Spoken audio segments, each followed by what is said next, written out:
7వ తారీఖు మొదటి నెల 2025 సంవత్సరం 4390వ రోజు మార్నింగ్ కాన్ఫరెన్స్. మరి దేవుని దాసులు బోడిపోగు జోసఫ్ గారు వాక్య పరిచయం చేయవలసి ఉంది. మరి మధు గారు బనగానపల్లి నంద్యాల నుంచి కీర్తన పడాలి. ముందుగా మన ప్రియులు పెద్దలు పాలు గారు ప్రార్థనతో కార్యక్రమాన్ని ప్రారంభించారు. వందనాలు. నూతన సంవత్సరంలో 7వ దినం కూడా మమ్మల్ని సజీవులుగా ఉంచి ఆయన సన్నిధినందుకు స్తోత్రాలు చెల్లిస్తూ, అందరికీ ఇంకా కొత్తగా ఎవరైనా చేరింటే వారికి నూతన శుభాకాంక్షలు ప్రార్థించుకుందాం. పరలోకమందున్న మా తండ్రి, పరిశుద్ధుడా, సర్వాధికారి, పూజనీయుడా, అన్ని నామముల కన్నా పైన మా ప్రభు అయిన యేసుక్రీస్తు అతి శ్రేష్టమైన నామమున ఉదయకాలం మరుణోదయమనే ప్రభువా, లోకములోకి వెళ్ళక ముందు మీ ముఖ దర్శనం చేసుకొని మీ పాద సన్నిధిలో నాయన మీరు చేసిన మేలు నాయన మా విన్నపములు విజ్ఞప్తులు మరొకసారి ప్రభువా మీ పాద సన్నిధిలో నాయన మొరపెట్టుకునే భాగ్యం ఇచ్చినారు. స్తోత్రాలు. గత సంవత్సరం అంతా కాపాడినారు, ఎన్నో మేలు చేసినారు ప్రభువా. దినదినము నాయన తండ్రి ఈ విధంగా మమ్మల్ని ఆయత్తపరుస్తూ లోకములోకి వెళ్ళక ముందు మీ దయగల మాట వినుటకు, అందులో మా గృహాల్లోకే మేము ఉన్నసాటికే మీ మాట వినిపిస్తున్నారు ప్రభా. గొప్ప దేవా, ఇరాళముగా ప్రభా మీ మాట వింటున్నాం నాయన. ఇంకా రాబోయే దినాల్లో ఏమవుతుందో ప్రభా, మీ వాక్యం కరువు అవుతుంది అన్నారు ప్రభా. నాయన ఉన్నట్లనే మా బృందులో పని ఉన్నట్లే మేము సిద్ధపాటు కలిగి ప్రభా నాయన మీ వాక్యాలు నాయన మా హృదయంలో భద్రపరుచుకొని నాయన కేవలం ఇరువారం కాక వాక్యానుసారంగా మాకు జీవించేది నేర్పించండి నాయన. నీ దాసుల్ని బర్నబాసుని ఏర్పాటు చేసుకొని దినదినం ఈ విధంగా ఒక నాయన మీ సేవకుని ప్రభువా మా మధ్యకు నడిపిస్తూ మీ దయగల మాటలు వినిపిస్తున్నారు ప్రభువా. తండ్రి స్తోత్రాలు. ఎంతో ప్రయాసపడిన పరిచర్య అయినా నీ దాసులకు ఇచ్చిన ఆసక్తిని బట్టి స్తోత్రాలు. ఈ రోజు అధ్యక్షత వహించి నడిపిస్తున్న నీ దాసుడు రెడ్డిమాన గారిని బట్టి నాయన, ఆయన కుటుంబాన్ని బట్టి సంఘాన్ని బట్టి స్తోత్రాలు చెల్లిస్తున్నాం. చేరొచ్చిన వీళ్ళందరినీ బట్టి స్తోత్రాలు నాయన. అదేవిధంగా ప్రభువా తండ్రి, పాటలు పాడువారిని, ప్రార్థించేవారిని, విపక్షంగా నిలబడి వాక్యం వహించేవారిని, ఇరువారికి అందరికీ మేలు కలిగినట్లు నీ దాసుని మీ చిరసాటును మరుగుపరచేవాడు నాయన. దాదాపు నీ దాసుడు నాయన గత సంవత్సరము నాయన 10 మార్లు కదా మీ వాక్యం అందించినాడు. అందులో అక్టోబర్లో ఆరాధనలో వాక్య పరిచయలో మీరేమో దాసులు తిరిగి మా మధ్యకు జోసఫ్ గారిని నాయన నడిపించినారు. స్తోత్రాలు చెల్లిస్తున్నాం. చేరొచ్చిన పిల్లలందరినీ బట్టి స్తోత్రాలు. నెట్ ద్వారా, కరెంటు ద్వారా ఏ తొందర లేకుండా ధారాళంగా మీ మాటలు చూపుమని చేరొచ్చిన పిల్లలందరినీ బట్టి స్తోత్రాలు చెల్లిస్తూ నాయన మీ దయగల మాటలు అందించుండగా ఈయన బుద్ధి దయచేయమని, మా రక్షకుడు, మా విమోచకుడు, మా కొరకై ప్రాణం పెట్టి మా కొరకై తిరిగి లేచి తిరిగి రానైనందుకు స్తోత్రాలు చెల్లిస్తూ యేసుక్రీస్తు అతి శ్రేష్టమైన నామమున ప్రార్థించి ఏడుకుంటున్నాం తండ్రి. ఆమేన్. ఆమేన్. ఆమేన్. అన్నా వందనాలు. పాలన్నా వందనాలు. రైట్, మంచిది. ప్రియులు, ప్రార్థన చేసిన పెద్దలు మన ప్రియ పాల్ గారికి ప్రత్యేకమైన వందనాలు. అలాగే మరి మధు గారు బనగానపల్లి నుంచి పాడబడాలని ప్రభును కోరుతున్నాం. మధు గారు. వందనాలు అంకుల్. బాబు వందనాలయ్యా. వందనాలు అంకుల్. జూమ్లో కనెక్ట్ అయిన దేవుని దాసులందరికీ, పెద్దలందరికీ ప్రభునామమున వందనాలు. ఏమి తెచ్చి నిన్ను దర్శించుతున్నాయా, ఏ రీతిగా నిన్ను పూజించుతున్నాయా అనే పాట పల్లవి 2 చరణాలు మనం పాడుకొని ప్రభునామాన్ని మహిమపరచుదాం. ఏమి తెచ్చి నిన్ను దర్శించుతున్నాయా, ఏ రీతిగా నిన్ను పూజించుతున్నాయా. ఏమి తెచ్చి నిన్ను దర్శించుతున్నాయా, ఏ రీతిగా నిన్ను పూజించుతున్నాయా.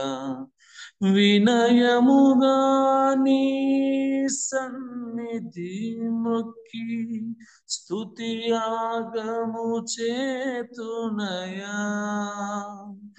వినయముగా నీ సన్నిధి మొక్కి మొక్కి స్తుతి యాగము చేతునయా ఏమి తెచ్చి నిన్ను దర్శింతునయా ఏ రీతిగా నేను పూజింతునయా ఏమి తెచ్చి నిన్ను దర్శింతునయా ఏ రీతిగా నేను పూజింతునయా వెండి బంగారములు నీవే కదా కొండపైని పశువులు నీ వశమే గదా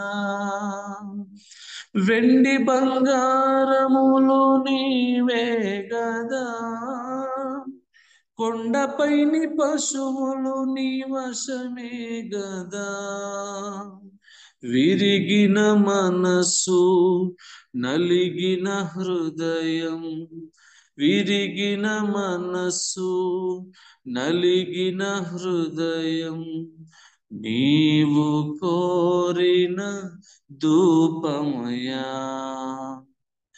ఏమి తెచ్చి నేను దర్శింతునయా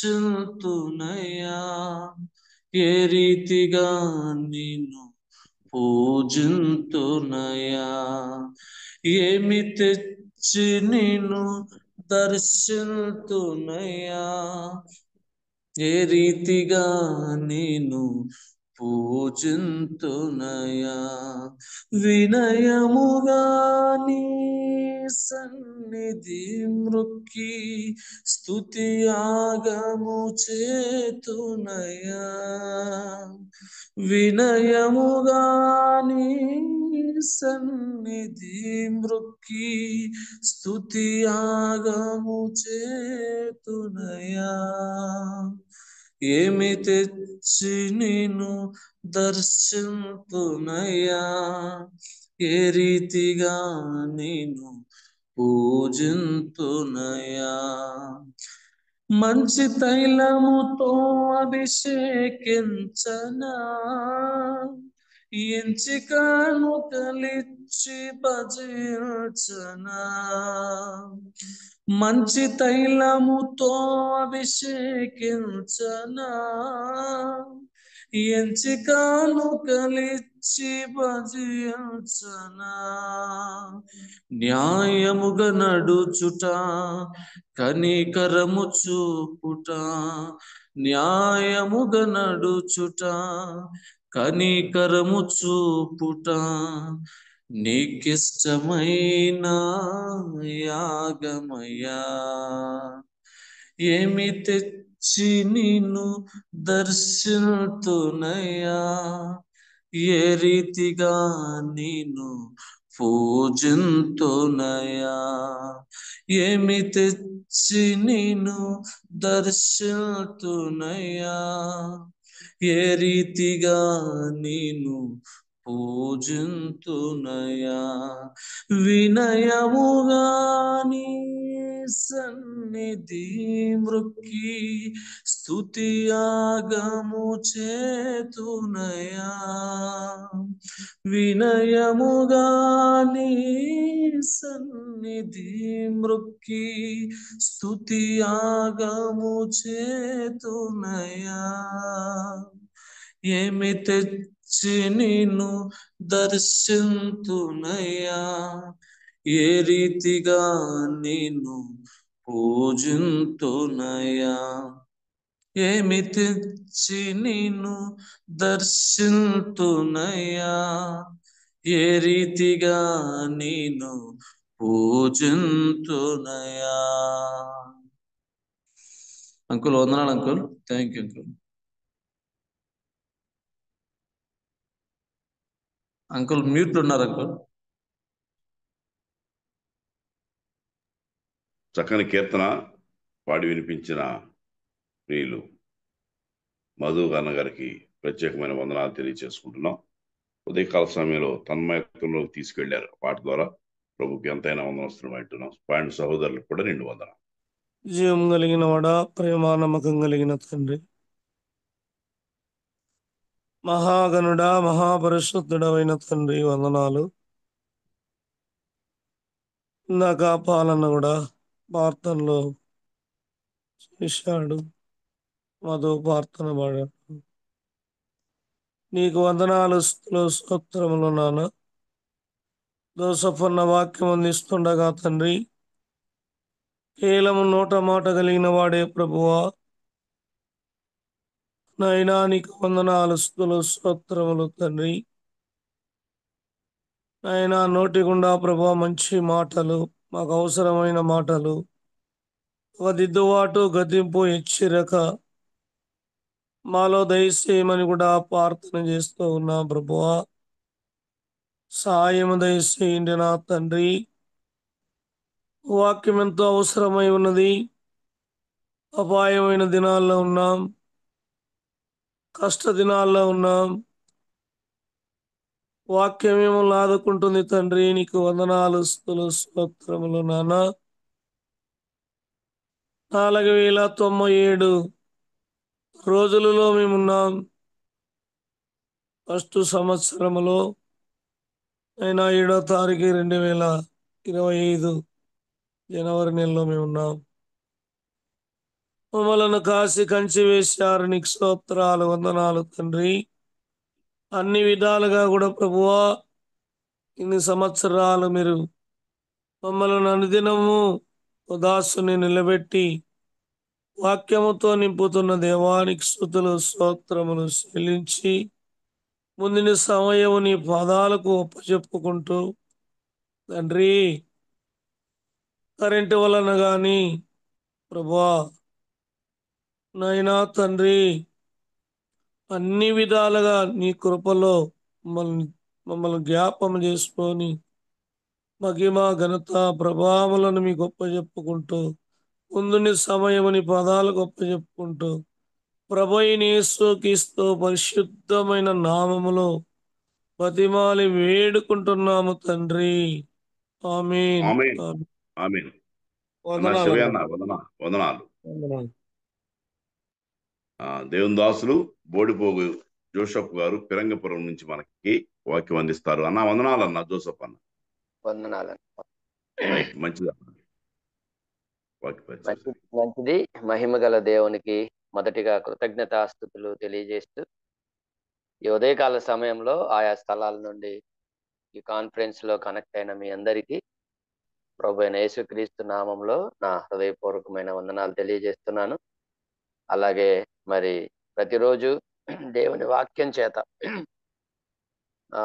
మనల్ని బలపరచడానికి బర్నబాస్ అన్నగారు మరి ప్రయాసతో జరిగిస్తున్న ఈ పరిచర్యను బట్టి సహోదరునికి ప్రత్యేకమైన వందనాలు తెలియజేస్తున్నాను. మనం పరిశుద్ధ గ్రంథంలో నుండి దేవుని వాక్యాన్ని చదువుకొని నేటి ధ్యానంలోనికి వెళ్దాం. ఇర్మియా గ్రంథం 31వ అధ్యాయం. ఇర్మియా గ్రంథం 31వ అధ్యాయం మొదటి నుండి 3 వచనాలు చదువుతున్నాను, గమనించండి.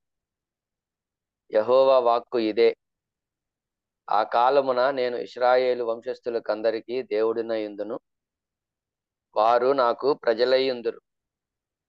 యెహోవా ఈలాగు సెలవిచ్చుచున్నాడు: ఖడ్గమును తప్పించుకొనిన వారై జనులు అరణ్యములో దయనొందిరి గనుక ఇశ్రాయేలు విశ్రాంతి నొందునట్లు నేను వెళ్ళుదుననుచున్నాడు.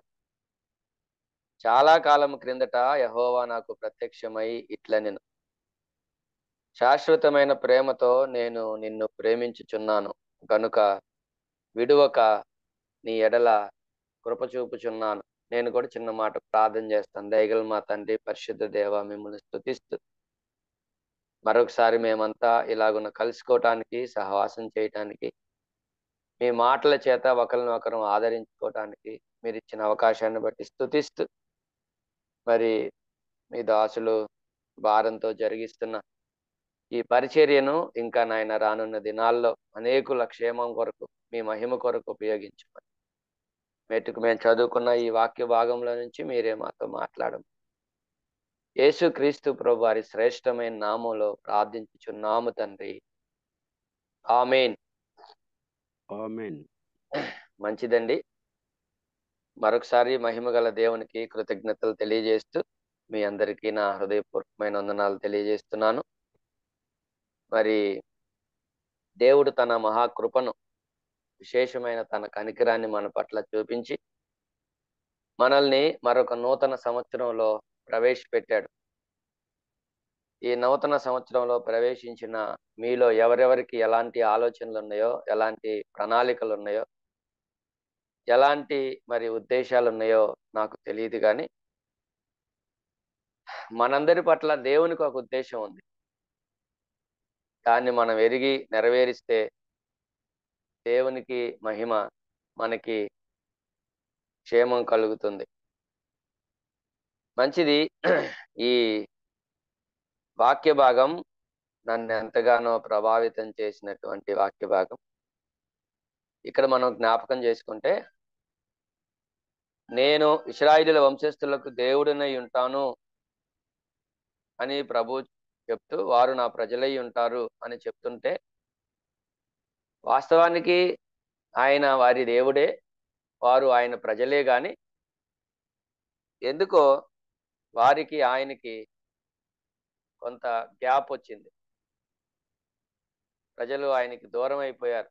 ఆయన పిల్లలం కాదు అన్నట్లుగా వారు వ్యవహరించటం, వారి ప్రవర్తనను బట్టి కోపపడి, బాధపడి, అసలు వీళ్ళు నా పిల్లలే కాదు అన్నట్లుగా దేవుడు కూడా వ్యవహరించినట్లు మనం చూస్తాం. అంటే ఆయన కోపాన్ని బట్టి, ఆయన బాధను బట్టి.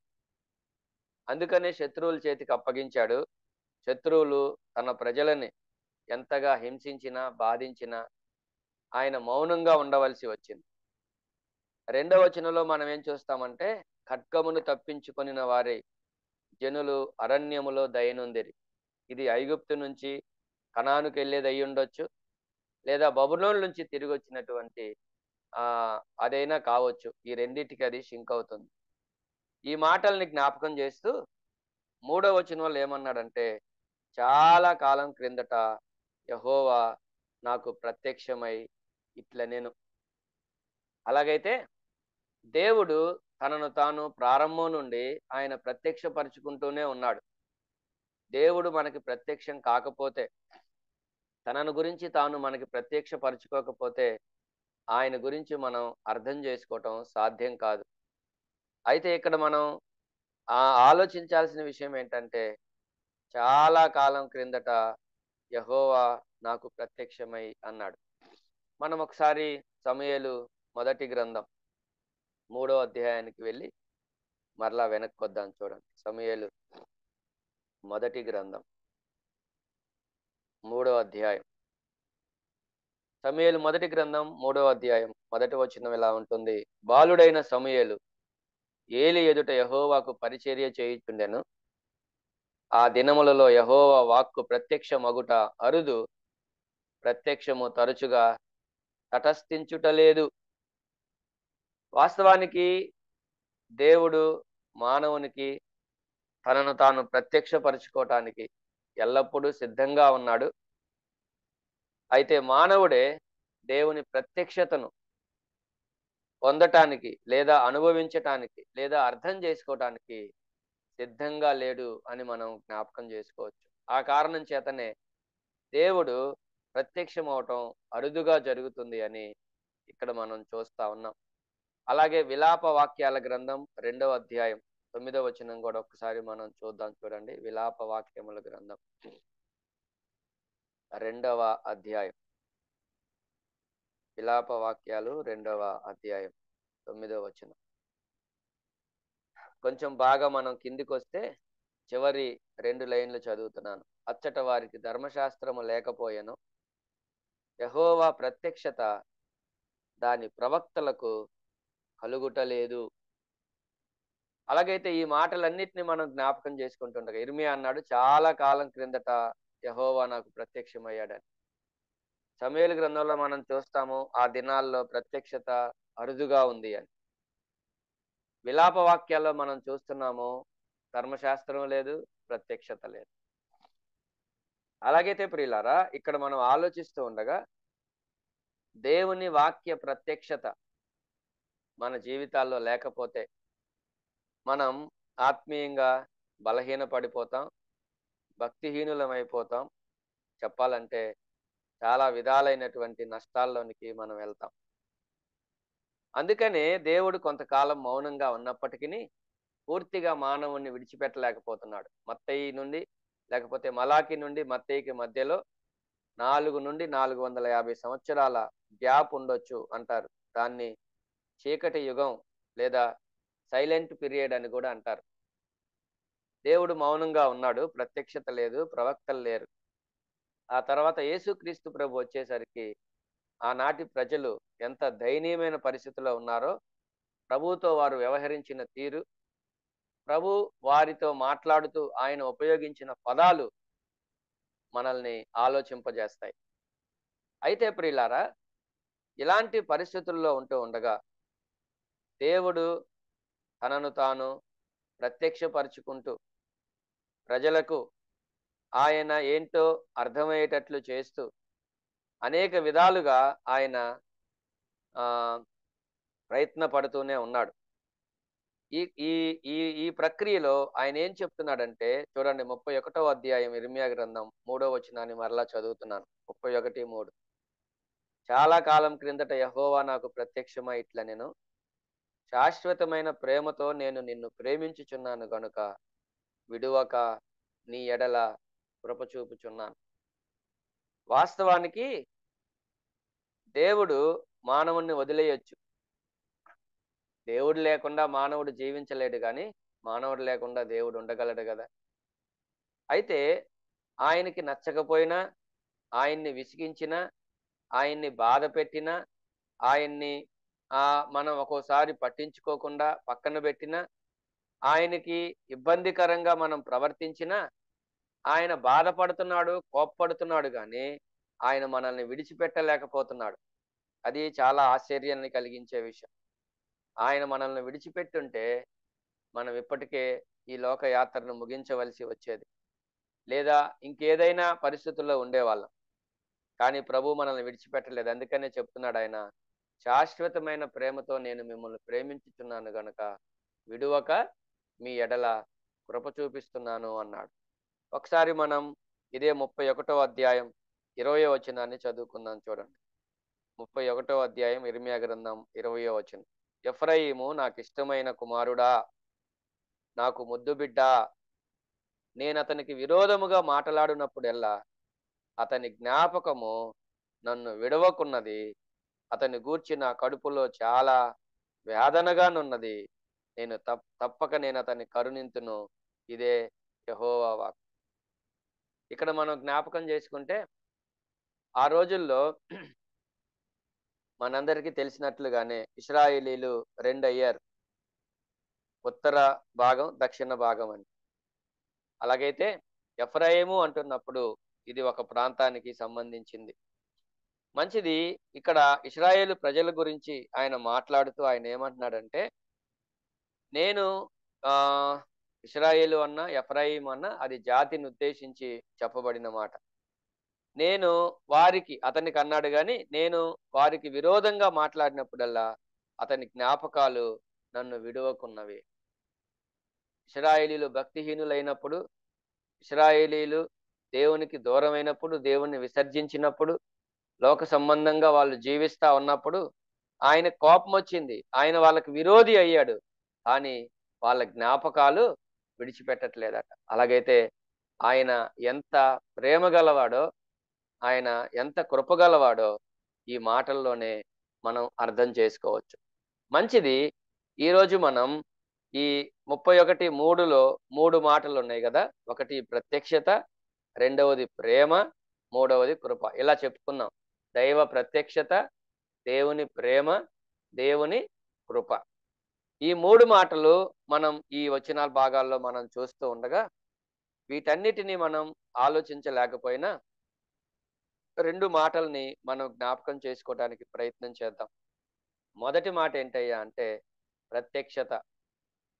ప్రత్యక్షత లేకపోతే మనం నిజంగా చాలా బలహీన పడిపోయే అవకాశం ఉంది. దేవుడు తనను తాను ప్రత్యక్షపరుచుకొని లేదా వాక్యం ద్వారా ఆయన మనతో మాట్లాడకపోతే మన జీవితంలో కొన్నిసార్లు మనకు ఎదురయ్యే పరిస్థితుల్లో మనం అయోమయ పరిస్థితుల్లోకి వెళ్ళిపోతాం, దయనీయమైన పరిస్థితుల్లోకి వెళ్ళిపోతాం. ఉదాహరణకి మనం కొంతమంది భక్తుల జీవితాలని చూద్దాం. యోబు జీవితాన్ని మనం జ్ఞాపకం చేసుకుంటే, యోబు జీవితంలో యోబు తనకు తెలిసి తనేమి తప్పు చేయలేదు. తనకు మరి సాధ్యమైనంత మేరలో యథార్థంగా జీవిస్తున్నాడు, దేవుణ్ణి ప్రేమిస్తున్నాడు, కుటుంబాన్ని కూడా క్రమశిక్షణలో పెట్టుకుంటున్నాడు, తనకు చేతనైనంత మట్టుకు అవసరాల్లో ఉన్న వాళ్ళకి సహాయం చేస్తున్నాడు.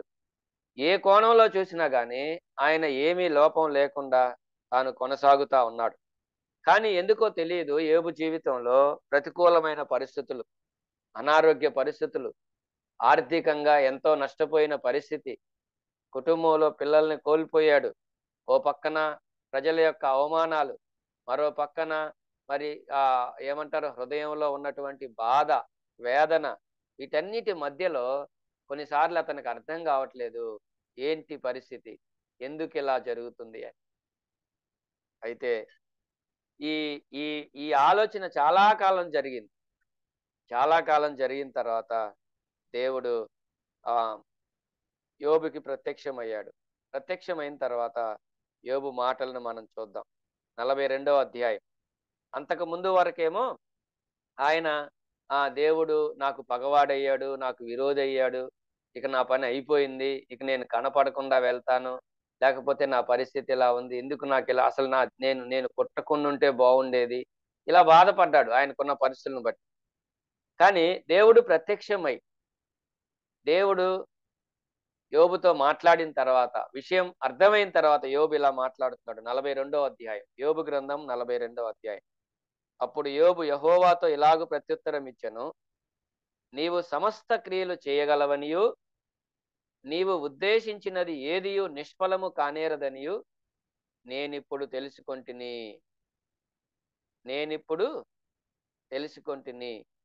ఐదో వచనం చూడండి, 42:5.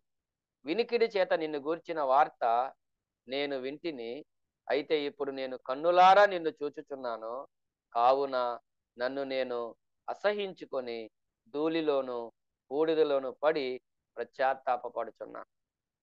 ప్రియులారా, ప్రత్యక్షతలో కలిగేటువంటి గొప్ప మార్పు లేదా గొప్ప ఫలితం ఏంటంటే, ఒకటి, ఈ ప్రత్యక్షతలో దేవుణ్ణి మనం అర్థం చేసుకుంటాం. వాస్తవానికి మనమందరం దేవుణ్ణి ఎరిగిన వారిమే. అయినప్పటికీ కొన్ని ప్రతికూలమైన పరిస్థితుల మధ్యలో మనం కలవరపడతా ఉంటాం, కంగారు పడతా ఉంటాం, అయోమయ పరిస్థితుల్లోకి వెళ్ళిపోతా ఉంటాం. ఏంటి నాకు ఈ పరిస్థితి, ఎందుకు ఇలాంటి పరిస్థితి దాపరించింది అని కొన్నిసార్లు మనకే అర్థం కాని పరిస్థితిలో ఉంటాం.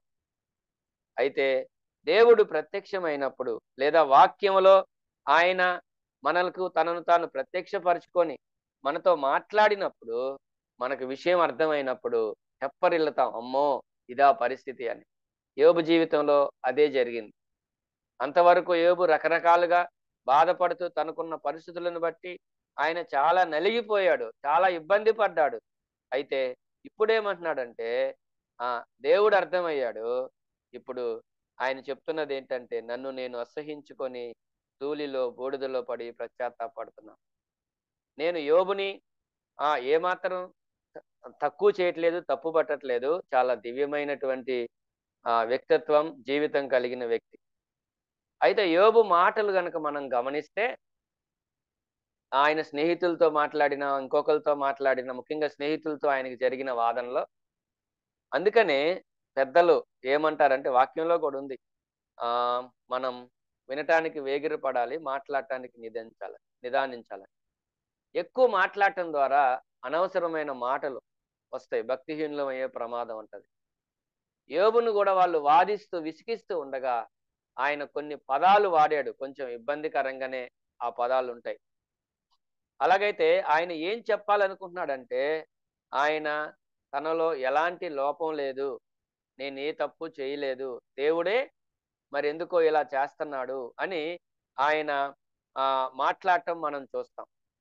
అయితే ఎప్పుడైతే దేవుని ప్రత్యక్షత ఆయనకి అంటే సరైన రీతిలో దేవుడు తనను తాను బయలుపరుచుకున్నాడో, అప్పుడు దేవుణ్ణి అలాగే ఆయన వెలుగులో తనను తాను చూసుకున్నప్పుడు ఇప్పుడు యోబుకి ఏమనిపిస్తుందంటే నన్ను నేను అసహించుకున్నాను అని చెప్తున్నాడు. కాబట్టి ఎప్పుడైనా ఏ సందర్భంలోనైనా ఎక్కడైనా విషయం అర్థం కాకపోతే అయోమయంగా ఉంటాం. దేవుణ్ణి కూడా మనం అపార్థం చేసుకునే ప్రమాదం ఉంది. అర్థమైతే మనం ప్రశాంతంగా ఉంటాం. అందుకనే మనం మరొక వ్యక్తి జీవితాన్ని కూడా చూస్తే ఇంకొంచెం మనం ఆ అవగాహనలోకి వస్తాం. ఆయన కూడా మనం ఎరిగిన వాడే. 73వ కీర్తనలో మనకు మరొక వ్యక్తి కనిపిస్తాడు, ఆసాపు. ఈయన జీవితం కూడా ఏంటయ్యా పరిస్థితి అంటే 73వ కీర్తన మనం జ్ఞాపకం చేసుకుంటే ఆయన తనను చూసుకుంటున్నాడు, తన చుట్టూ ఉన్న ప్రజల్ని చూస్తున్నాడు. ఆయన ప్రజల యొక్క పరిస్థితులను చూసి తనను గురించి తాను ఆలోచిస్తూ ఆయన ఏ పరిస్థితికి వచ్చాడంటే చూడండి 73:13 నా హృదయమును అంటే పైన భక్తిహీనుల గురించి మాట్లాడుతూ వాళ్ళు క్షేమంగా ఉన్నారు, వాళ్ళు ఆరోగ్యంగా ఉన్నారు, వాళ్ళు బాగా ధనాన్ని సమకూర్చుకుంటా ఉన్నారు, వాళ్ళకి ఏమీ ఇబ్బందులు లేవు, చాలా బాగున్నారు వాళ్ళు. కానీ నా పరిస్థితి ఏంటి ఇలా ఉంది అని ఆయన మాట్లాడుకుంటూ 13వ చరణంలో నా హృదయమును నేను శుద్ధి చేసుకొని ఉండుట వ్యర్థమే ఒక కంక్లూజన్కి వచ్చినట్టుగా అనిపిస్తుంది.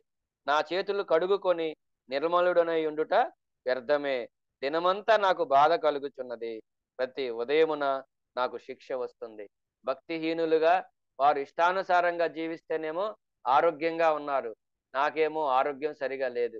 వారేమో ఆర్థికంగా బాగా విస్తరిస్తా ఉన్నారు, కానీ నాకు అన్ని ఇబ్బందులే. వాళ్ళ పిల్లలు బాగా పుష్టిగా ఉన్నారు, వాళ్ళ సంతానం, కానీ మాకు మాత్రం ఏంటో సమస్యల మీద సమస్యలు వస్తా ఉన్నాయి అని చెప్పి ఇంత భక్తి చేయటం వ్యర్థమేనా, ఇంత యథార్థంగా జీవించటం వ్యర్థమేనా, ఇంత పరిశుద్ధంగా జీవించటం వ్యర్థమేనా అన్నటువంటి ఓ విధమైనటువంటి బాధలోనికి ఆయన వెళ్ళిపోయాడు. కొన్నిసార్లు కొంతమంది మాటలు మనం కొంచెం ఏమంటారు ఆలోచించాలి ఖచ్చితంగా. వాళ్ళు ఇలా అన్నారేంటి అని మనం వాళ్ళని తక్కువ అంచనా వేయకూడదు. ఎందుకంటే పరిస్థితులు వాళ్ళని అలా మాట్లాడేటట్టు తీసుకెళ్తాయి. అలా మాట్లాడాలని దాన్ని నేను సమర్థించట్లేదు, కానీ పరిస్థితులు కొన్నిసార్లు మనల్ని అలా నడిపిస్తాయి. అయితే ఎప్పుడైతే మనం వాక్యములో దేవుణ్ణి మనం సరిగా అర్థం చేసుకుంటామో, దేవుడు మనకు అర్థమైనప్పుడు, అలాగే మనం ఏంటో మనకు అర్థమైనప్పుడు మనం చాలా చక్కగా జీవించగలుగుతాం. ఇదే ఆ ఆసాపు ఇలా చెప్తున్నాడు 73వ కీర్తనలో. అలా బాధపడుతూ ఉన్న తర్వాత దేవుని సన్నిధికి వెళ్ళాడు. 16వ చరణంలో దేవుని సన్నిధికి వెళ్ళి ప్రార్థన చేశాడు. వాళ్ళు ఎందుకు అలా ఉన్నారు, నేను ఎందుకు ఇలా ఉన్నానని. ఆయన సమాధానం చెప్పాడు. ఇప్పుడు నెమ్మది వచ్చింది.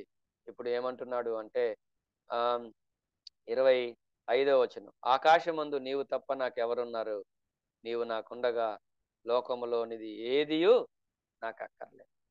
అదే ఆసాపు, అదే వ్యక్తి, కానీ ఆ వ్యక్తి యొక్క ఆలోచనలో మార్పు వచ్చింది. ఎప్పుడంటే దేవుని సన్నిధికి వెళ్ళినప్పుడు, దేవుడు ఆ విషయాలు బయలుపరిచినప్పుడు, ఆ విషయాలు అర్థమయ్యేటట్లుగా ఆయన మాట్లాడినప్పుడు అతనిలో ఉన్న బాధ, వేదన, అతనిలో ఉన్నటువంటి అపోహ లేకపోతే అనుమానాలన్నీ తొలగిపోయాయి. ఇప్పుడు నెమ్మదికరమైన పరిస్థితుల్లోనికి వచ్చాడు.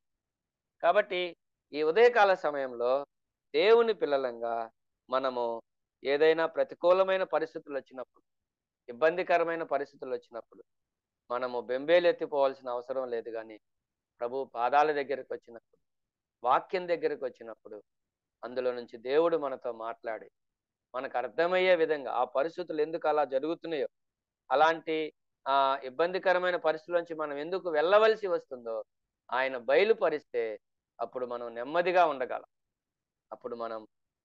ఉండగలం. మంచిది. ఇప్పుడు మనం జ్ఞాపకం చేసుకుంటే కృపను గురించి కొంచెం నేను మీకు జ్ఞాపకం చేసి త్వరగా నేను ఆ సందేశాన్ని ముగించడానికి ప్రయత్నం చేస్తాను. ఈ ప్రత్యక్షతలో దేవుని ప్రేమని, దేవుని కృపని మనం చూస్తాం. రెండు విషయాల్ని మనం ఆలోచన చేయలేం గనక దేవుని కృపను గురించి నేను మనకున్న సమయంలో 2-3 మాటలు జ్ఞాపకం చేస్తాను. శాశ్వతమైన ప్రేమతో నేను ప్రేమిస్తున్నాను గనక విడువక నీ ఎడల కృప చూపిస్తున్నాను అని ప్రభు చెప్పిన ఈ మాటను బట్టి మనం కొన్ని విషయాలను, ఆయన తన కృపను మన పట్ల చూపిస్తూ ఉండగా మన జీవితంలో ఎలాంటి ఫలితాలు వస్తాయో మనం ఆలోచన చేద్దాం. చూడండి 21వ కీర్తన, 21వ కీర్తన 7వ చరణాన్ని చదువుతున్నాను. 21:7. ఏలయనగా రాజు యెహోవా యందు నమ్మిక ఉంచుచున్నాడు, సర్వోన్నతుని కృపచేత అతడు కదలకుండా నిలుచును. పరిస్థితులు ఎలా ఉన్నా, పరిస్థితులు ప్రతికూలంగా ఉన్నా దేవుని కృప, ఆయన నేను విడువకని ఎడల కృప చూపిస్తున్నా అన్నాడు కదా. దేవుని కృప మనల్ని స్థిరపరుస్తుంది. కదలకుండా ఏం చెప్తున్నాడు ఇక్కడ? కృపచేత అతడు కదలకుండా నిలుచును. పరిస్థితులు ఎప్పుడు ఎలా ఉంటాయో మనకు తెలియదు. మనం ఇప్పుడు 2025లో ప్రవేశించాం. ఈ సంవత్సరం ఎలా ఉంటుందో తెలియదు. ఈ సంవత్సరంలో మన ఆరోగ్య పరిస్థితులు ఎలా ఉంటాయో తెలియదు. మళ్ళీ ఏదో వైరస్ వచ్చిందంటున్నారు. ఈ సంవత్సరంలో ఆర్థిక పరిస్థితులు ఎలా ఉంటాయో తెలియదు. మన కుటుంబం ఎలా ఉంటుందో తెలియదు. మన సంఘంలో ఎలాంటి మార్పులు వస్తాయో తెలియదు. సమాజంలో చాలా రకాలైనటువంటి ఏమంటారు మత విద్వేషాలతో ప్రజలు జీవిస్తూ ఉన్నారు. కాబట్టి ఎలా ఉంటుందో తెలియదు. సువార్త ప్రకటించటానికి పరిస్థితులు ఎలా ఉంటాయో తెలియదు. పరిచర్య చేయటానికి పరిస్థితులు ఎలా ఉంటాయో తెలియదు. ఏం జరిగిద్దో మనకు తెలియదు. ఏమైనా జరగనివ్వండి, ఏమైనా జరగనివ్వండి, దేవుడు తన కృపచేత మనల్ని స్థిరపరుస్తాడు. కాబట్టి మనమేమి భయపడాల్సిన పని లేదు, బలపడాల్సిన. ఇక్కడ మనం చేయాల్సింది ఏంటంటే 21:7 మరలా చదువుతున్నాను. ఏలయనగా రాజు యెహోవా యందు నమ్మిక ఉంచుచున్నాడు. మనం నమ్మిన దేవుణ్ణి, మనం ఆరాధిస్తున్న దేవుణ్ణి మనం నమ్ముదాం, ఆయన మీద ఆధారపడదాం. ఆయనే మనల్ని స్థిరపరిచేవాడు తన కృప ద్వారా. రెండవదిగా మనం జ్ఞాపకం చేసుకుంటే, రెండవది చూడండి, రెండవది మనం జ్ఞాపకం చేసుకుంటే 90వ కీర్తన, 90వ కీర్తన 14వ చరణం చూస్తే ఇలా ఉంటుంది. 90వ కీర్తన 14వ చరణం. ఉదయమున నీ కృపతో మమ్మను తృప్తిపరచుము, అప్పుడు మేము మా దినములన్నీ ఉత్సహించి సంతోషించదు. ఇలాంటి పరిస్థితుల్లో కూడా దేవుడు తన కృపచేత విడువక నీ ఎడల కృప చూపిస్తున్నాను అన్నాడు కదా. ఆయన కృపచేత మనల్ని ఆయన స్థిరపరచటమే కాకుండా ఆయన కృపచేత మనల్ని తృప్తిపరుస్తాను అని చెప్తున్నాడు. 2024 ఎలా గడిచిపోయిందో తెలియదు. మనకున్న పరిస్థితులను బట్టి మనం తృప్తిగా ఉన్నామా లేదా మనకే తెలుసు. ఎవరికి వాళ్ళమే పరీక్ష చేసుకుందాం. అయితే ప్రభు ఏం చెప్తున్నాడంటే, ఆయన తన కృపచేత మనల్ని తృప్తిపరుస్తాను అని చెప్తున్నాడు. మనల్ని తృప్తిపరచగలిగిన వాడు ప్రభువు మాత్రమే. మనకున్నటువంటి పరిస్థితులను బట్టి చాలాసార్లు మనం లేని వాటి గురించి, మన జీవితాల్లో మనం అనుభవిస్తున్నటువంటి లోటులు, కొదువల గురించి ఇబ్బంది పడతా ఉన్నాం. నిన్నటి దినాన నేను చోటుకి వెళ్ళాను సేవకుల కూడికి. మరొక సేవకుడిని నా బండి మీద ఎక్కించుకొని వస్తా ఉన్నాను. ఇక చాలాసార్లు నేను విన్నాను ఆయన మాటలు ఎప్పుడు అలాగే ఉంటాయి. బ్రదర్ ప్రార్థన చేయండి, సంఘంలో వాళ్ళు ఏం పెద్దగా సహకరించట్లేదు, పరిస్థితులు ఏం పెద్దగా అనుకూలంగా లేవు, ఎప్పుడు చూసినా ఇంక ఇదే మాట. అప్పుడు నేను ఒకే మాట అన్నాను, మంచిది బ్రదర్ ప్రార్థన చేస్తాను, అయితే ఒక సలహా ఏంటంటే, దేవుడు మనల్ని ఏ పరిస్థితిలో ఉంచాడో ఆ పరిస్థితిలో మనం తృప్తి కలిగి ఉండటం నేర్చుకుందాం. దేవుడు తన కృపచేత మనల్ని తృప్తిపరుస్తాడు. పౌలు గారు అదే అన్నాడు ఫిలిప్పీలకు రాస్తూ, ఏ స్థితిలో ఉన్నా కూడా ఆ స్థితిలో నేను సంతృప్తి కలిగి నేర్చుకున్నాను. ప్రభు ఉన్నాడు చాలు. ఏమున్నా లేకపోయినా ఎవరున్నా లేకపోయినా ప్రభు ఉన్నాడుగా. ఆయన్ని బట్టి మనం తృప్తిగా ఉందాం. మిగిలిన విషయాలన్నిటిని ఆయనే సమకూరుస్తాడు, నడిపిస్తాడు. దాన్ని పెద్ద మనం సమస్యగా ఏమీ పెట్టుకోవాల్సిన పని లేదు. ఆ తర్వాత చూడండి, ఆ తర్వాత దేవుడు తన కృప ద్వారా ఇంకా ఏం చేస్తాడంటే, కొరింథీయులకు రాసిన మొదటి పత్రిక 3వ అధ్యాయం 10వ వచనం. కృప ద్వారా కలిగే ఫలితాలు అని చెప్పుకోవచ్చు. కొరింథీయులకు రాసిన మొదటి పత్రిక 3వ అధ్యాయం 10వ వచనం. దేవుడు నాకు అనుగ్రహించిన కృప చొప్పున నేను నేర్పరి అయిన శిల్పకారుని వలె పునాది వేసి తిని. అలాగైతే దేవుడి కృప, ఆయన అన్నాడు కదా, విడువక నీ ఎడల కృప చూపిస్తున్నాను అని. ఆయన కృప మనకి నేర్పరితనాన్ని, అంటే ఈ పదం ఒకవేళ మీకు తెలుసు తెలియదని కాదు, అర్థం కాకపోతే ఇంకా ఏం చెప్పుకోవచ్చు అంటే నైపుణ్యత, స్కిల్ఫుల్నెస్ అంటారు కదా, నైపుణ్యత.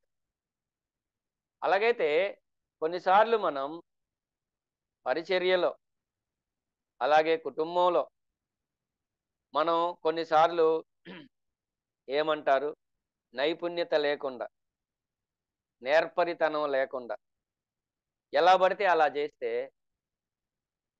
అది అందంగా ఉండదు, అందవిహీనంగా ఉంటుంది. మీరు ఒక నిర్మాణాన్ని చూడండి, లేకపోతే ఒక శిల్పాన్ని చూడండి, అందులో నేర్పరితనం లేకపోతే అది అందవిహీనంగా ఉంటుంది, ఎవరు ఇష్టపడరు. అలాగే దేవుడు తన కృపచేత మనకు నేర్పరితనాన్ని ఇవ్వగలిగితే అందరూ మనల్ని ఇష్టపడతారు, ప్రేమిస్తారు. మన పరిచర్య కూడా విస్తరిస్తుంది, మన సంఘం కూడా క్షేమాభివృద్ధి చెందుతుంది. అలా కాకుండా మనం గనక కొనసాగుతూ ఉంటే ఎంత కాలమైనా సరే పరిస్థితులు అలాగే ఉంటాయి. అలాగైతే ప్రియమైన వార్లారా, మనం గతంలో మాట్లాడుకున్న విజయవంతమైన క్రైస్తవ జీవితానికి మనకున్నటువంటి 3 విషయాల్లో మొట్టమొదటిగా నేను మీకు జ్ఞాపకం చేశాను, దేవుని కృపను గురించే జ్ఞాపకం ఉండే ఉంటుంది. అలాగైతే ఇక్కడ మనం జ్ఞాపకం చేసుకుంటూ ఉండగా దేవుడు తన కృప చేత మనకి నైపుణ్యతని లేదా నేర్పరితనాన్ని ఆయన అనుగ్రహించాలి. లేకపోతే మనం మన జీవితాన్ని ముందుకు తీసుకొని వెళ్ళలేం, మన కుటుంబాన్ని సరిగ్గా మనం నడిపించుకోలేం, మన సంఘాన్ని మనం సరిగా నడిపించుకోలేం. ఎప్పుడు ఎలాంటి నిర్ణయాలు తీసుకోవాలో తెలియదు, ఎవరితో ఎలా ప్రవర్తించాలో తెలియదు. సంఘంలో రకరకాల ప్రజలు ఉంటారు, మీలో ఎక్కువ మంది సేవకులు, పెద్దలు ఉన్నారు, నాయకులు ఉన్నారు. అలాగైతే రకరకాల ప్రజలు ఉంటారు, ఎవరితో ఎలా ప్రవర్తించాలి, ఎవరిని ఎలా మనం గైడ్ చేయాలి, తప్పకుండా మనకి నైపుణ్యత కావాలి. దావీదు గురించి ఇదే మాటలు మనం చదువుతాం. ఒక మాట మనం చదువుకొని మరలా వెనక్కి వద్దాం. చూడండి, 78వ కీర్తన, 78వ కీర్తన 70 నుంచి చదువుతున్నాను. చూడండి, 78వ కీర్తన 70వ చరణం. తన దాసుడైన దావీదును కోరుకొని గొర్రెల దొడ్డిలో నుండి అతన్ని పిలిపించెను. పాడి గొర్రెలను వెంబడించుట మాన్పించి తన ప్రజలైన యాకోబును, తన స్వాస్థ్యమైన ఇశ్రాయేలును మేపుటకై ఆయన అతన్ని రప్పించెను. 72. అతడు యథార్థ హృదయుడై వారిని పాలించెను, కార్యముల యందు నేర్పరి అయి వారిని నడిపించెను. కొంచెం ఇలా మాట్లాడుతున్నందుకు నన్ను క్షమించండి. నేను చాలా స్థలాల్లో చాలా మందిని చూసి ఈ మాటలు చెప్తున్నాను. చాలా మందికి నేర్పరితనం లేదు, కనీసం ఒక మీటింగ్ని నడిపించడానికి కూడా చేత కాదు. ఒక వ్యక్తిని ఎలా ఆహ్వానించాలో కూడా తెలియదు, కార్యక్రమాలు ఎలా నిర్వర్తించాలో కూడా తెలియదు, నిర్ణయాలు ఎలా చేయాలో తెలియదు, సమస్యలు ఎలా పరిష్కరించుకోవాలో తెలియదు. అలాగైతే ప్రియమైన వారలారా, ఇక్కడ దావీదు గురించి మనం చూసేది ఏంటంటే కార్యములందు నేర్పరి అయి వారిని నడిపించారు. అలాగైతే ఈ ఉదయకాల సమయంలో దేవుని పిల్లలంగా మనం అర్థం చేసుకోవాల్సింది ఏంటయ్యా అంటే, దేవుడు తన కృపచేత మనల్ని బలపరచకపోతే, దేవుడు తన కృపచేత మనకి ఆ నేర్పరితనం ఇవ్వకపోతే మనం ఏమీ చేయలేం, చేసినా కూడా అది సక్సెస్ అవ్వదు, సాధించలేం, ఫలితాలేం చూడలేం. కాబట్టి గత సంవత్సరంలో మనం ఏం చేశాం, ఏం సాధించాం, ఒకసారి ఆలోచించుకుందాం. ఈ సంవత్సరంలో గతంలో జరిగినటువంటి లోపాలు, తప్పులు జరగకుండా ఉండాలి అంటే దేవుడు తప్పకుండా తన కృపచేత మనల్ని బలపరచాలి, ఆయన మనల్ని నడిపించాలి. చూడండి, 1-2 వచన భాగాలు చదువుకొని మనం ముగింపుకొద్దాం. యోహాను సువార్త 1వ అధ్యాయం. యోహాను సువార్త 1వ అధ్యాయం 16వ వచనం. యోహాను 1:16. ఆయన పరిపూర్ణతలో నుండి మనమందరము కృప వెంబడి కృపను పొందితిమి. ఆయన పరిపూర్ణతలో నుండి మనమందరము కృప వెంబడి కృపను పొందితిమి. ఆయన పరిపూర్ణుడు, ఆయన సంపూర్ణుడు, ఆయన దగ్గర లేనిదేమీ లేదు. ఆయన దగ్గర నుంచి మనం ఏం కావాలన్నా పొందుకోవచ్చు. ముఖ్యంగా ఇక్కడ చెప్తున్నాడు, ఆయన పరిపూర్ణతలో నుండి కృప వెంబడి కృపని పొందితిమి. అలాగైతే ఇంకా మనం రోమాపత్రికలో కూడా చూస్తాము. ఒకసారి చూడండి, రోమాపత్రిక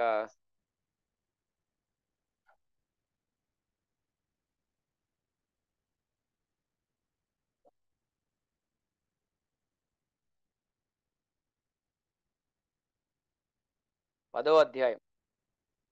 రోమాపత్రిక 10వ అధ్యాయం 12వ వచనంలో, తనకు ప్రార్థన చేయు వారందరి ఎడల కృపచూపుటకు ఐశ్వర్యవంతుడై ఉన్నాడు. తనకు ప్రార్థన చేయు వారందరి ఎడల కృపచూపుటకు ఐశ్వర్యవంతుడై ఉన్నాడు. కాబట్టి మనకేం కొదువు లేదు, మనకు అన్ని అందుబాటులో ఉన్నాయి. వాటిని సరైన రీతిలో ఉపయోగించుకోవటమే మనకి చేత కావట్లేదు. ఇలా చెప్తాను, ఏమనుకోవద్దు. భారతదేశం ఎందుకు వెనకబడిపోయింది? ప్రపంచంలో ఎక్కడా లేనన్ని వనరులు ఉన్నాయి మన దేశం, కానీ ఇంకా భారతదేశం అభివృద్ధి చెందలేదు. కారణం ఏంటంటే మనకున్న వనరులను వాడుకోవటం చేతకాక. కానీ చిన్న చిన్న దేశాలు, పెద్దగా ఏమీ లేని దేశాలు, ఇజ్రాయెల్ కానివ్వండి, అమెరికా కానివ్వండి, ప్రపంచాన్ని శాసించే స్థాయికి వెళ్ళిపోయాయి. కారణం ఏంటంటే వాళ్ళకున్న వనరులు వారు వాడుకొని ముందుకెళ్తున్నారు. అలాగైతే ప్రియమైన వారలారా, మనం వెనక్కి వద్దాం. ఒకసారి హెబ్రీ పత్రిక కూడా చూద్దాం. చూడండి, 12వ అధ్యాయం. హెబ్రీ పత్రిక 12వ అధ్యాయం. హెబ్రీ పత్రిక 12వ అధ్యాయం 28, 29 వచనాలు కూడా చదువుతున్నాం. హెబ్రీ 12:28. అందువలన మనము నిశ్చలమైన రాజ్యము పొంది దైవ కృప కలిగి ఉందుము. ఆ కృప కలిగి వినయ భయభక్తులతో దేవునికి ప్రీతికరమైన సేవ చేయుదుము. ఏలయనగా దేవుడు దహించు అగ్ని అయి ఉన్నాడు. అలాగైతే ప్రియులారు, ఇక్కడ మనం జ్ఞాపకం చేసుకుంటూ ఉండగా ఏమంటాడంటే, దైవ కృప కలిగి ఉందాం, ఆ కృప కలిగి వినయ భయభక్తులతో దేవునికి ప్రీతికరమైన సేవ చేద్దాం అని వదిలిపెట్టకుండా మన దేవుడు దహించు అగ్ని అన్నాడు. అలాగైతే ప్రియులారా, దేవుణ్ణి గురించినటువంటి చులకన భావన వచ్చేసింది మనలో. ఆయన క్షమిస్తాడులే, ఏం చేసినా సాయంత్రానికి వెళ్ళి ప్రభువా క్షమించమంటే క్షమిస్తాడులే అనే ఒక చులకన భావంతో కొనసాగుతా ఉన్నాం. అందుకనే మన మాటల్లో, మన ప్రవర్తనలో ఏమంటారు అంటే విచ్చలవిడితనం వచ్చేసింది. దేవుని కృపను మనం పొందితే ఇక్కడ చెప్తున్నాడు, ఒకటి కృపను కలిగి ఉంటే వినయం ఉండాలి, గర్వం ఉండకూడదు.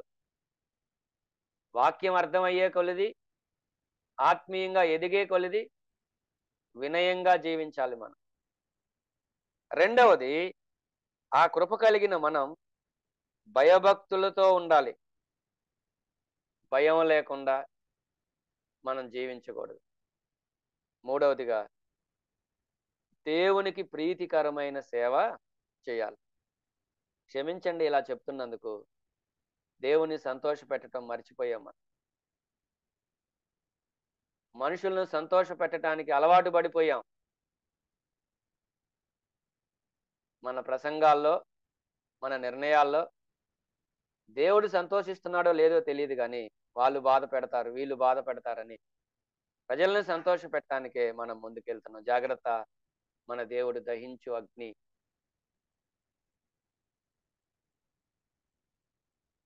అందుకనే ఎప్పటికప్పుడు మనకి వాక్య ప్రత్యక్షత కావాలి. ఎప్పటికప్పుడు దేవుని గురించి అనేక విషయాలు మనం అవగాహన చేసుకుంటూ ఉండాలి.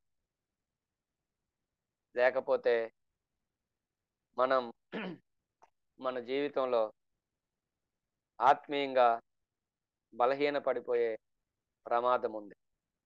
రండి, సమయం అయిపోతుంది. మరలా వెనక్కి మనం చదువుకున్న మూలవాక్యాన్ని చదువుకొని ముగించుకుందాం. 31వ అధ్యాయం ఇర్మియా గ్రంథం 3వ వచనం. చాలా కాలం క్రిందట యెహోవా వాక్కు నాకు ప్రత్యక్షమై ఇట్లనే. మీరందరూ ప్రతిరోజు దేవుని వాక్యాన్ని చదువుతున్నారు అనుకుంటున్నాను నేను. అలాగే ప్రతిరోజు దేవుని వాక్యాన్ని వింటున్నారు కూడా.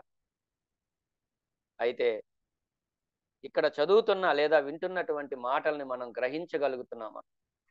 ప్రత్యక్షత అంటే అర్థం తెరతీయుట లేదా బయలుపరచుట అని మనం చూడొచ్చు.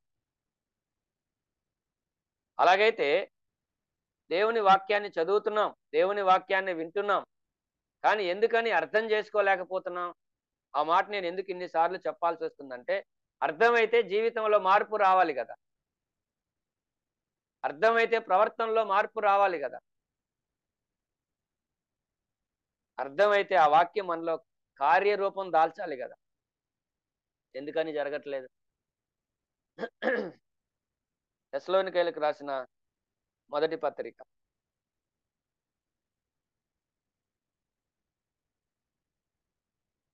తెస్సలోనికైలకు రాసిన మొదటి పత్రిక 2వ అధ్యాయం 13వ వచనం. ఆ హేతువు చేత మీరు దేవుని గూర్చిన వర్తమాన వాక్యము మా వలన అంగీకరించినప్పుడు మనుష్యుల వాక్యమని ఎంచక అది నిజముగా ఉన్నట్టు దేవుని వాక్యమని దాన్ని అంగీకరించితిరి గనుక మేమును మానక దేవునికి కృతజ్ఞతాస్తుతులు చెల్లించుచున్నాము. ఇక్కడ నుంచి గమనించండి. ఆ వాక్యమే విశ్వాసులైన మీలో కార్యసిద్ధి కలుగజేయుచున్నది. వాక్యం కార్యం చేయాలి కదా. వాక్యం మనలో మార్పును తీసుకొని రావాలి కదా. ఎన్ని వేలో ఎన్ని వందల రోజుల్లో చెప్తున్నారు, నాకు గుర్తులేదు. ఇన్ని వేల సందేశాలు విన్నాం, ఇన్ని వందల సందేశాలు విన్నాం. మార్పు ఏమైనా వచ్చిందా? లేకపోతే ఏంటి, చెప్పుకోవటానికేగా. ప్రియమైన వారలారా, మనం చాలా మారాలి. మనం అనుకుంటున్నాం బాగానే ఉన్నామని, కానీ మనం చాలా మారాలి. అద్దం ముందు నిలబడితేనే మనలో ఉన్న లోపం అర్థమయ్యేది. వాక్యం దగ్గర నిలబడితే, ప్రభువు ఎదుట నిలబడితే మనం ఎంత బలహీనులమో, మన ఎంత అవిధేయులమో, మనలో ఎన్ని లోపాలు ఉన్నాయో, మనలో ఎన్ని దేవునికి అయిష్టమైనవి ఉన్నాయో మనకు కనబడతాయి. చాలా విచిత్రం చెప్పమంటారా? వాక్యం ద్వారా, వాక్యం అనే అర్థంలో దేవుడు ప్రతిరోజు ఏదో ఒక సేవకుని ద్వారా మన లోపాలు చూపిస్తున్నాడు, కానీ మనం వాటిని సరి చేసుకోలేకపోతున్నాం. మార్కులు వేసేస్తున్నాం. బాగా చెప్పారు లేదా బాగా చెప్పలేరు. రెండోది మనం జ్ఞాపకం చేసుకుంటే ప్రియులారా, శాశ్వతమైన ప్రేమతో నేను నిన్ను ప్రేమించుచున్నాను. దేవుడు మన పట్ల చూపించిన ప్రేమ నిజంగా అది విశేషమైనది, అది శాశ్వతమైనది. గనుక విడువక నీ ఎడల కృప చూపుతున్నాను. నేను ప్రారంభ దినాల్లో ఇశ్రాయేలీయుల చరిత్ర చదివినప్పుడు నాకు కొంచెం విసుగ్గా అనిపించేది. ఏంటి దేవుడు ఇన్నిసార్లు వీళ్ళని ఎలా క్షమిస్తున్నాడు? వదిలేయచ్చు కదా. ముఖ్యంగా న్యాయాధిపతుల్లోకి వస్తే, ఒక న్యాయాధిపతి ఉన్నంత కాలం బాగానే ఉంటారు, మరలా భక్తిహీనులు అవుతారు, మరలా దేవుణ్ణి విసర్జిస్తారు, మరలా విగ్రహారాధికులు అవుతారు. ఏంటబ్బా ఇది అనుకున్నాను. తర్వాత నా అనుభవాన్ని, అలాగే నేను పరిచర్యలో కొనసాగుతూ అనేక మంది అనుభవాలను చూస్తూ ఉన్నప్పుడు నాకు అర్థమైంది, మనం కూడా వాళ్ళకేమీ తీసిపోలేదు. దేవుడు ఆనాడు వాళ్ళని విడిచిపెట్టలేదు, ఈనాడు మనల్ని విడిచిపెట్టట్లేదు. నిజంగా అందుకే ఆయన దేవుడు. కొన్నిసార్లు కొంతమంది ప్రవర్తన చూసి మనం బాధపడి, ఇబ్బంది పడి, ఇంక వాళ్ళతో మాట్లాడకుండా ఉండాలనుకుంటాం, ఉంటాం కూడా చాలాసార్లు. కానీ ఆయన మనల్ని విడిచిపెట్టలేకపోతున్నాం. అదే మనం 31:20లో చదువుకున్నాం, ఎఫ్రాయిము నీ గురించిన జ్ఞాపకాలు నన్ను విడిచిపెట్టలేకపో. మనకు తెలుసు పిల్లలు ఊరికే కావాలంటే వెళ్ళిపోతారు, వదిలేసి కుటుంబాన్ని, ఇల్లు వదిలేసి పోతామంటున్నారు ఈ మధ్య. జాగ్రత్త. విశ్వాసుల జీవితాల్లో, కుటుంబాల్లో కూడా కొన్ని ఇలాంటి పరిస్థితులు జరుగుతున్నాయి. పిల్లలే ప్రార్థనకు వస్తున్నారు, కానీ లోకం వాళ్ళని ప్రభావితం చేస్తుంది, ఇల్లు వదిలేసి వెళ్ళిపోతామంటున్నారు. చాలా సునాయాసంగా అంటున్నారు ఆ మాట. కానీ తల్లిదండ్రుల హృదయాలు ఎలా ఉంటాయి చెప్పండి. అలాగే మనం కూడా చాలాసార్లు ఆయన పనిని, ఆయన సన్నిధిని, ఆయన వాక్యాన్ని, ఆయన ఆజ్ఞలను విడిచిపెట్టి మనం ముందుకు సాగుతూ ఉంటే ఆయన హృదయం గాయపడుతుంది. కాబట్టి మనల్ని మనం ఆలోచన చేసుకుందాం, పరీక్షించుకుందాం. ప్రభువు మనకు మరొక సంవత్సరం ఇచ్చింది మనం గతంలాగే ఉండటానికి కాదు. ప్రభువు మనకి మరొక సంవత్సరం ఇచ్చింది మనమేదో సంపాదించి, సాధించి, మనమేదో అనుభవించాలి అనేది కాదు. అది అవసరమే, అది ప్రభువు ఇస్తాడు, దాన్ని ఎవరు కాదనలేరు. కానీ దేవుని ఉద్దేశం ఏంటంటే ఆయన్ని మనం అర్థం చేసుకొని, ఆయన అడుగుజాడల్లో నడుస్తూ, ఆయనకి ఇష్టలుగా జీవిస్తూ, ఆయన సంతోషపెడుతూ, ఆయన మహిమపరుస్తూ, ఆయనకు ఉపయోగపడేవారిగా మనం ఉండాలనేది ఆయన ఆశ. కాబట్టి ఈరోజు ఒక ఆలోచన, ఒక తీర్మానం చేసుకుందాం. ప్రభువుకి మనల్ని మనం అప్పగించుకుందాం. మనం ఎలా ఉన్నామో వాక్యపు వెలుగులో సరిచేసుకుందాం. చాలా తక్కువ రోజులే మన ముందు ఉన్నాయి. ప్రభు ఎప్పుడు వస్తాడో తెలియదు. మనం ప్రభువు ముందు నిలబడాలి. మన గురించి మనం లెక్క చెప్పాలి. దేవుడు మనకిచ్చిన వరాల గురించి మనం లెక్క చెప్పాలి. దేవుడు మనకిచ్చిన డబ్బుల గురించి మనం లెక్క చెప్పాలి. దేవుడు మనకిచ్చిన పరిచర్య గురించి మనం లెక్క చెప్పాలి. దేవుడు మనకిచ్చిన కుటుంబాన్ని గురించి మనం లెక్క చెప్పాలి. ఈ అవగాహనతో, ఈ స్పృహతో, వినయ భయభక్తులతో దేవునికి ప్రీతికరమైన సేవ చేద్దాం. అలాంటి కృప ప్రభు మనందరికీ అనుగ్రహించునుగాక. అందరికీ వందనాలు. నా మంచితన జోసఫ్ అన్న, నూతనమైన సంవత్సరంలో మరి దేవుడు మంచి తలంపులను శాశ్వతమైన ప్రేమతో ప్రేమిస్తున్న దేవుడు చూపే కృపను గురించి చక్కని సందేశం నూతన సంవత్సరంలో అందించడానికి దేవుడు మీకు సహాయం చేశారు. అందుని బట్టి ప్రభుకి ఎంతైనా వందనమై ఉంటున్నాం. మీకు, మీ కుటుంబానికి, మీ పరిచర్యకు కూడా ప్రత్యేకమైన వందనాలన్న. దైవ ప్రత్యక్షత, దైవ కృప, మంచి సందేశం, మంచి మోడల్గా జీవించాలి అనేది కూడా చెప్పారు. నేర్పరి అయిన శిల్పకారి, మంచి చక్కని మాట. ఏదైతే లోపాలు ఉన్నాయో ఈనాటి దినాల్లో వాటిని ఎత్తి చూపారు. మంచిది. 2 వందనాలు. పెద్దలు, మన ప్రియులు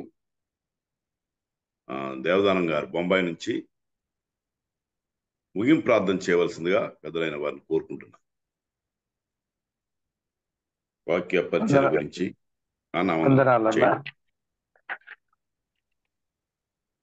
దేవునికి స్తోత్రములు. చేరి వచ్చిన ప్రతి వారికి ప్రత్యేక వందనాలు తెలియజేస్తున్నాం. కృపామయుడు అయిన మా తండ్రి, ప్రేమమయుడ, పరిశుద్ధుడ,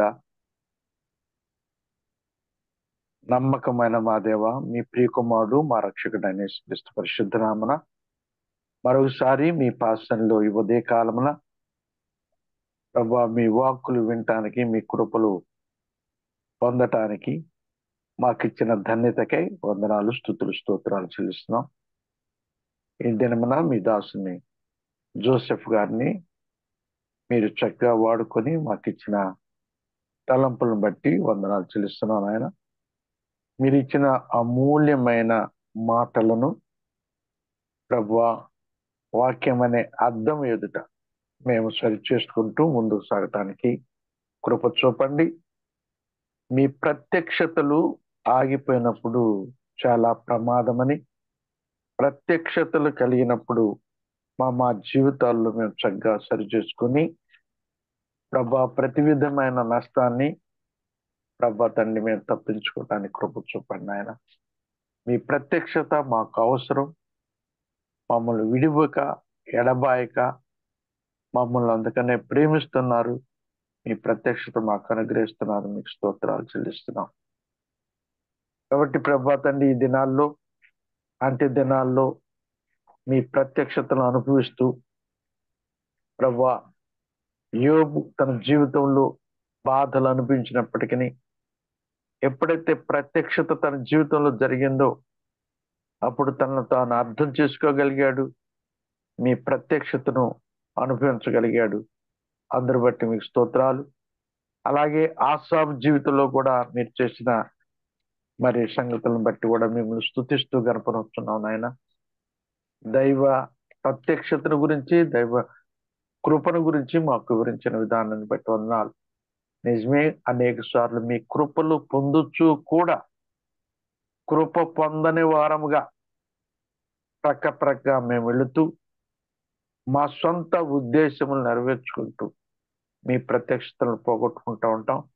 మమ్మల్ని కనికరించిన ఆయన మీ కృపతో మమ్మల్ని ఉదయం తృప్తిపరచమని, అప్పుడు మా దినములన్నీ ఉత్సహించి సంతోషించడమని కీర్తనలో 90:14 చెప్పినట్టుగా మేము ఎల్లప్పుడూ క్రీస్తు యేసునందు సంతోషించినట్లు ప్రభువునందు ఆనందించుడి, మరలా చెప్పుదును ఆనందించుడి అని చెప్పిన రీతిగా మీ పిల్లలమైన మేము ఎల్లప్పుడూ ఆనందముతో ఈ నూతన సంవత్సరంలో ప్రభు అడుగు పెట్టిన మేము అంతం వరకు కూడా మీ కాపుదల భద్రత నుంచి మమ్మల్ని సంతోషింపచేయమని బ్రతిమలాడుచున్నాం.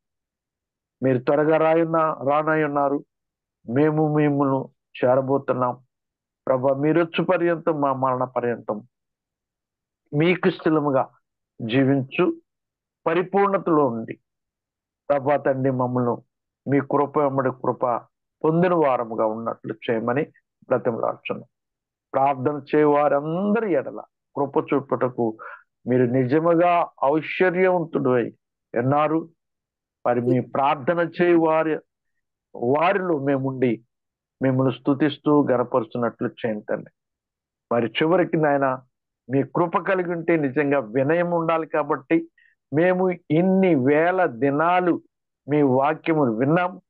వినే కొలది మా బ్రతుకుల్లో మార్పులు సరిదిద్దుపాటు ప్రభా మీకు ఇష్టమైన బ్రతుకు మా జీవితాల్లో ఉంచండి.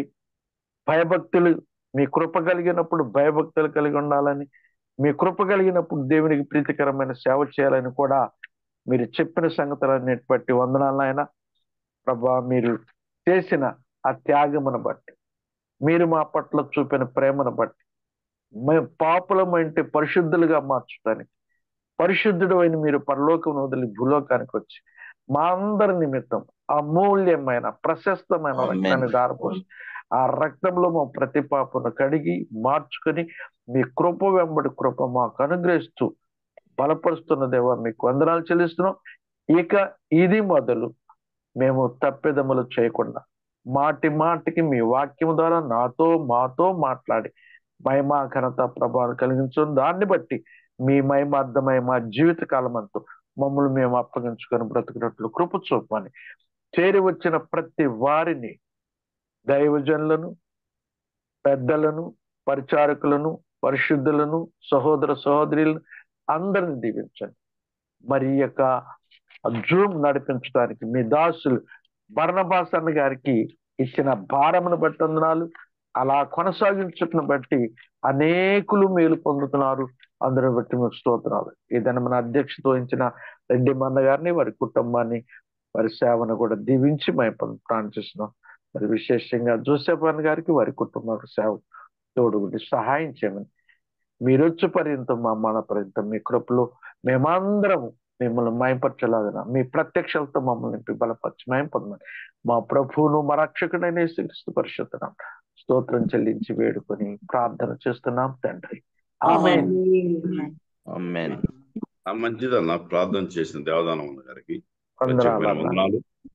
ప్రభు మహాకృప చొప్పున ఉదయకాల సమయంలో మరి వేరే స్థలంలో ఉన్నప్పటికీ దేవుడు అనుకూలపరిచి చక్కని కార్యక్రమాన్ని ఇలా మీతో పాటు సాహసం చేయటానికి మరి ప్రార్థన చేసిన వీళ్ళందరికీ, పాట పాడిన మధు గారికి, మొదటగా ప్రార్థన చేసిన పాలు గారికి, మరి శివయ్య గారికి, వాక్యం కోసమే ప్రార్థన చేసిన శివన్న గారికి ప్రత్యేకమైన వందనాలు. అలాగే ముగింపు ప్రార్థన చేసిన దేవదానం గారికి వందనాలు. ఈ అవకాశం నూతనమైన సంవత్సరంలో దేవుడు అల్పుడను పనికి మాలినోడు నాకు దేవుడు ఇచ్చిన ఈ అవకాశాన్ని బట్టి ప్రభు వందనాలు చెల్లిస్తూ మిగిలిన సమయాన్ని కార్యక్రమ నిర్వాహకులు బర్నబాస్ గారికి అప్పగిస్తారు.